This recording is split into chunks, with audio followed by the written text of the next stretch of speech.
মারিফাতের লাইনে সাধকদের কাছে সুলুকের লাইনে অহংকারের স্তর 4টা। অহংকারের প্রথম স্তরের নাম আরবিতে উজুব বলা হয়, দ্বিতীয় স্তরের নাম কিবির বলা হয়, তৃতীয় স্তরের নাম তাকাব্বুর বলা হয়, চতুর্থ স্তরের নাম ইস্তেকবার বলা হয়। এই অহংকারের 4টে স্তর। প্রথম হলো অহংকারের বীজ, দ্বিতীয় নম্বর অহংকারের চারা, তৃতীয় নম্বর অহংকারের গাছ, চতুর্থ নম্বর অহংকারের ফসল। এই 4টে অবস্থা যখন আলোচনা করা হবে তখন বোঝা যাবে আমি কোন অবস্থায় আছি। আমাদের মধ্যে, আমাদের থেকে সমাজে এত জুলুম, নির্যাতন, অবিচার কেন হচ্ছে? বলে জুলুমের সর্বপ্রথম কল কাঠি হলো, বীজ হলো অহংকার। জুলুমটা আসে অহংকারের থেকে। যার মধ্যে যত বেশি অহংকার তার মধ্যে তত বেশি জুলুম। অহংকার যার মধ্যে যেই পরিমাণ থাকবে জুলুম তার থেকে সেই পরিমাণ হবে। এজন্য আমার মধ্যে যদি অহংকার থাকে আমার থেকে জুলুম হবেই, জুলুম থেকে আমি বাঁচতে পারবো না। এজন্য কার মধ্যে কি পরিমাণ অহংকার আছে এটা আলোচনার দ্বারা বোঝা যাবে যে আমার মধ্যে কি পরিমাণ অহংকার আছে আর আমি জুলুম কি পরিমাণ করতেছি। কেন?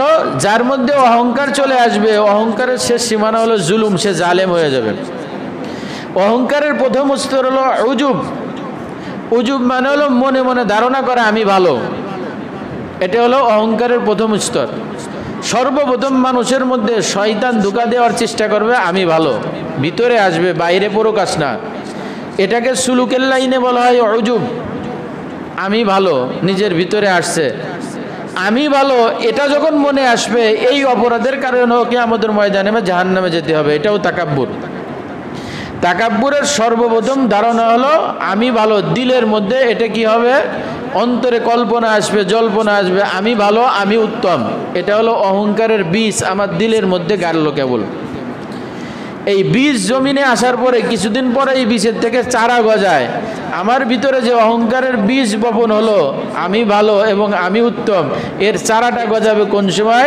যখন জবান থেকে বের হবে আমি ভালো, আমি উত্তম, আমি দামি। তখন বোঝা গেল বীজের থেকে চারাও কি করছে? গজায় গেছে। যতদিন পর্যন্ত মুখে প্রকাশ পায় না, ভিতরে থাকে, ততদিন অহংকারের বীজটা আছে, চারা এখনো গজায়নি। কিন্তু যেই দিন দিলের থেকে কথা জবান দিয়ে বের হয়ে গেছে আমি ভালো, আমি উত্তম, আমি ভালো বুঝি, আমি বেশি বুঝি, আমি যেটা বলি এটাই ঠিক, আমি যা বলছি এটাই হবে, আমি যা করব এটাই মানতে হবে, যেই দিন থেকে আমি আমি আমি আমি জবান থেকে প্রকাশ পেয়ে গেল, বোঝা গেল অহংকারের বীজের থেকে চারাও কি করছে? গজায় গেছে। অহংকারের বীজের থেকে যখন চারা গজায় গেছে, এই চারাটা লালন পালন হতে থাকলে আস্তে গাছ হয়। বলে অহংকারের চারা গাছ কবে হবে বোঝা যাবে কেমনে? বলে অহংকারের চারা গাছ যে হয়েছে এটা বোঝা যাবে যখন ওই ব্যক্তির আচার আচরণের দ্বারা বোঝা যাবে, কথার দ্বারা বোঝা যাবে আমি অমুকের থেকে ভালো। শুরুতে ছিল দিলে দিলে আমি ভালো, দ্বিতীয় নম্বর ছিল আমি ভালো, তৃতীয় নম্বর এখন আরেকজনের উপরে নিজের শ্রেষ্ঠত্ব চলে আসছে। সে খারাপ আমি ভালো, সে ছোট আমি বড়, সে বোঝে না আমি বোঝে, তার মধ্যে যোগ্যতা নাই আমার মধ্যে যোগ্যতা ভরপুর, ওর মধ্যে কোনো গুণ নাই সব গুণ আমার মধ্যে। এখন আরেকজনকে ছোট মনে করতে থাকে, নিজেকে বড় মনে করতে থাকে। এই আরেকজনকে ছোট মনে করতে থাকে, একে ছোট মনে করে, তাকে ছোট মনে করে, তার সামনে কারো কোনো মূল্য নাই। সাধারণ মানুষের দাম নাই, মুরব্বীদের কোনো মর্যাদা নাই, উলামা ইকরামের কোনো ইজ্জত নাই, ছোটদের কোনো স্নেহ নাই, শিক্ষকদের কোনো গুরুত্ব তার কাছে নাই। সব কিছু নিজে একাই যেমন সব কিছু ভালো বোঝে, এই অপরকে ছোট মনে করে আর নিজেকে বড় মনে করে। বোঝা গেল অহংকারের বীজের থেকে, চারার থেকে গাছও জ্বালাই গেছে। এই গাছের থেকে যখন ফল আসবে এটা বোঝা যাবে কেমনে? বলে ফল তখনই আসবে যখন এই ব্যক্তিটা এখন তার অহংকারের কারণে অপরের উপরে জুলুম শুরু করে দিয়েছে। কেমনে জুলুম শুরু করছে? ছোট্ট একটা উদাহরণের দ্বারা বোঝা যাবে।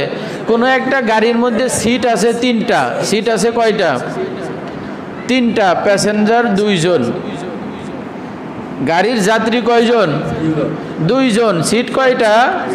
3টা। এখন এই 3 সিট 2 জনে ভাগাভাগি হলে কতটুক পাবে? এক একজন 1.5 সিট পাবে। একজন যায় 2 সিট দখল করে, পাটা সরাই নিয়ে দখল করে বসে থাকলো, 2 সিট আমার, তোমার 1 সিট। 2 সিট তার, পাই তো 1.5 সিট। এখন কয় সিট দখল করছে? আরও আধা সিট 2 সিট দখল করছে, বলে 2 সিট আমার, ওই 1 সিট তোমার। এই যে জুলুম শুরু হয়ে গেল। সে মনে করলো আমি ভালো, আমার যোগ্যতা বেশি, আমার ক্ষমতা বেশি, আমার দাপট বেশি, দুনিয়া সব আমার, এই মনে করে আরেকজনের সিটেও নিজের সিট মনে করে দখল করা শুরু করে দিল। এই যে দখল করলো, এই যে জুলুম করলো, এই দখলদারি এবং এই জুলুমের পিছনে কারণ অহংকার। অহংকারের বীজ আগে দিলের মধ্যে গজাইছে আমি ভালো, তারপরে মুখে আসছে আমি উত্তম, এরপরে অন্যকে ছোট মনে করা শুরু করছে। 4th নম্বরে আরেকজনের জমি দখল করা শুরু করছে, জায়গা দখল করা শুরু করছে, যে আমিই তো ক্ষমতাবান, আমার সামনে আর কে চলবে, আমি এইটুক দখল করে নিয়ে নিলাম। এই যে জুলুম শুরু হয়ে গেল, এর পিছনে মূল কারণ হলো অহংকার। অহংকারের শেষ সীমানা হলো জুলুম। যার মধ্যে অহংকার ঢুকে যায় সে শেষ সীমানায় জালিম হয়ে যায়। অহংকারও পতনের মূল, জুলুমও পতনের মূল। এজন্য আমার মধ্য থেকে যদি সামান্যতম জুলুম হয়ে থাকে, বুঝতে হবে আমার ভিতরে অহংকার আছে।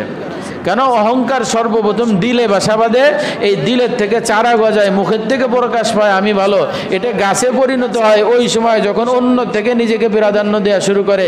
আর 4th নম্বর স্তরে অন্যর উপর যখন জুলুম করে শুরু করে দেয়, তখন অহংকারের 4th স্তরে পৌঁছে যায়। এজন্য সুলুকের লাইনের উলামা ইকরাম বলছেন অহংকারের স্তর 4টে। 1 নম্বর হলো উজুব, প্রাথমিক অন্তরের মধ্যে অহংকারের চারা লাগানো হয়, অহংকারের চারা আসে, বীজ বপন করা হয় আমি ভালো। 2 নম্বর হলো কিবির, 2য় নম্বর মুখে ফুটে ওঠে আমি বড়, আমি ভালো। 3 নম্বরে অহংকারের গাছ, সেটা তাজা মোটা হয়ে ওঠে, সেটাকে বলা হয় তাকাব্বুর। সে অন্যকে ছোট মনে করতে থাকে, নিজেকে বড় মনে করতে থাকে। 4th নম্বর বলা হয় ইস্তেকবার, সে অপর থেকে নিজেকে ভালো মনে করে অপরের পর জুলুম করতে শুরু করে দেয়। এই অহংকারের এই 4 স্তর। নিজেকে নিজে আমি চিন্তা করতে পারি আমি কোন স্তরে আছি। আমি যখন মানুষের উপরে জুলুম করতেছি, বুঝতে হবে আমি অহংকারের রোগে রোগাগ্রস্ত আছি। আমি যখন অন্যের সম্পদ মাল লুটপাট করে নিচ্ছি, বুঝতে হবে আমার মধ্যে অহংকার নামক রোগ আছে, যার কারণে আমি অপরের পর জুলুম করতেছি। আমি যখন অন্যের জমি আত্মসাৎ করে নিচ্ছি, বুঝতে হবে আমার ভিতরে অহংকার আছে। আমি যখন অন্যের মর্যাদা নষ্ট করতেছি, সমাজে মানুষকে হেয় করতেছি, সমাজে মানুষকে লাঞ্ছিত করতেছি, বুঝতে হবে আমার মধ্যে অহংকার নামক রোগ আছে। আর এই রোগটা এত বড় মারাত্মক রোগ, মুরব্বীরা বলেন এই অহংকার নামক রোগ যখন হয় তখন ধরা পড়ে না, আর যখন ধরা পড়ে তখন ট্রিটমেন্ট হয় না। অহংকার কেমন ক্যান্সারের মতন, ক্যান্সার যেমন সুস্থ স্বাস্থ্যওয়ালা মানুষকে ধ্বংস করে দেয়, ঠিক অহংকার নামক রোগও মানুষকে ধ্বংস করে দেয় এবং সর্বশেষ তাকে জালিমের পর্যায়ে নিয়ে পৌঁছায় দেয়। এজন্য আমাদের এই অহংকার নামক রোগের থেকে বাঁচতে হবে। যদি আমরা এই অহংকার নামক রোগের থেকে বাঁচতে না পারি, আমাদের ধ্বংস অনিবার্য। আর ওই এক কথাই অহংকার পতনের মূল। যার মধ্যে যেই পরিমাণ অহংকার থাকবে, তার পতনটাও তত বেশি থাকবে। এজন্য সর্বপ্রথম এই অহংকার নামক রোগে রোগাগ্রস্ত হয়েছে ইবলিস। কে রোগাগ্রস্ত হয়েছে? ইবলিস। জান্নাতের মধ্যে আল্লাহ তাআলা সমস্ত মাখলুক ফেরেশতাদেরকে আদমকে সিজদা করতে বললেন। সমস্ত ফেরেশতা সিজদা করলো, আদম সিজদা, ইবলিস সিজদা করলো না। আল্লাহ তাআলা জিজ্ঞাসা করলো কেন সিজদা করলো না? ইবলিস বলল আনা খায়রুম মিনহু, আমি তার থেকে উত্তম, আমি তার থেকে উত্তম, আমি তার থেকে ভালো। এই ভালো মনে করার কারণে আল্লাহ তাআলা ঘাড় ধরে ইবলিসকে বের করে দিল, যে তোমার মধ্যে অহংকার আসছে, তোমার মধ্যে তাকাব্বুর আসছে, তাকাব্বুরওয়ালা ব্যক্তি জান্নাতে থাকতে পারবে না, তুমি জান্নাত থেকে বের হয়ে যাও। ইবলিসকে জান্নাত থেকে বের করে দিলে।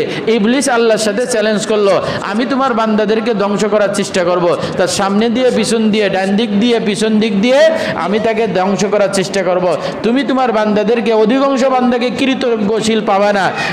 ইবলিস যেহেতু অহংকার কারণে ধ্বংস হয়েছে, এজন্য ইবলিসের যত কর্মতৎপরতা আছে তার মধ্যে একটা উল্লেখযোগ্য কর্মতৎপরতা এবং মানুষকে ধ্বংস করার হাতিয়ার হলো অহংকার। সে নিজে অহংকার করে ধ্বংস করছে, উম্মাদকেও অহংকারের দোষে অভিযুক্ত করে ধ্বংস করতে চায়। এজন্য এই উম্মাদের অহংকার থেকে, অহংকার নামক মারাত্মক ক্যান্সার নামক ব্যাধির থেকে বাঁচতে হবে। হাদিসের মধ্যে যার সারসংক্ষেপ কথা রাসূল করিম সাল্লাল্লাহু আলাইহি ওয়াসাল্লাম বলেছেন, দুনিয়ার সমস্ত মানুষ সম্মান চায়, মর্যাদা চায়, সমাজে সে সম্মান মর্যাদা নিয়ে বাঁচতে চায়, সমাজে তাকে মানুষ ভালো বলুক এটা চায়। আল্লাহ তাআলা এই সম্মান মর্যাদা রাখছে কিসের মধ্যে?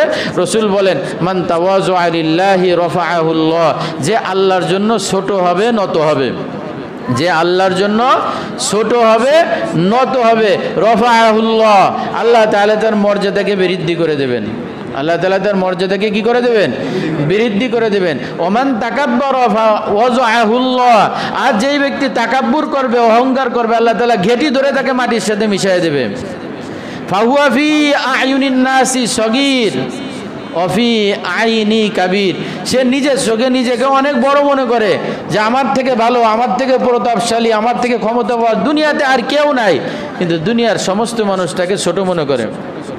নিজের চোখে নিজেকে অনেক বড় দেখে, কিন্তু দুনিয়ার সব মানুষটাকে কি করে? ছোট মনে করে। আর যেই ব্যক্তি তাওয়াজু অবলম্বন করে, সে মনে করে আরে আমার মতন ছোট তো হয় না, আরে আমি কি বুঝি, আমি তো বুঝিই না, আরে আমার মধ্যে কি যোগ্যতা আছে, আমার মধ্যে কোনো যোগ্যতাই তো নাই। সে যখন নিজেকে ছোট মনে করে, দুনিয়ার সব মানুষ মনে করে আরে এই মানুষটা তো সম্মানী মানুষ, ইনি তো অনেক ভালো বোঝে, ইনার মধ্যে তো যোগ্যতা আছে। যখন বান্দা নিজেকে ছোট মনে করে, আল্লাহ তাআলা তার মর্যাদা সমাজে বাড়ায় দেয়। আর যে নিজেকে বড় মনে করে, আল্লাহ তাআলা তাকে সমাজে লাঞ্ছিত, অপমানিত, পদদলিত করে দেয়। এজন্য এই অহংকার নামক রোগের থেকে আল্লাহ তাআলা আমাদের সকলকে হেফাজত থাকার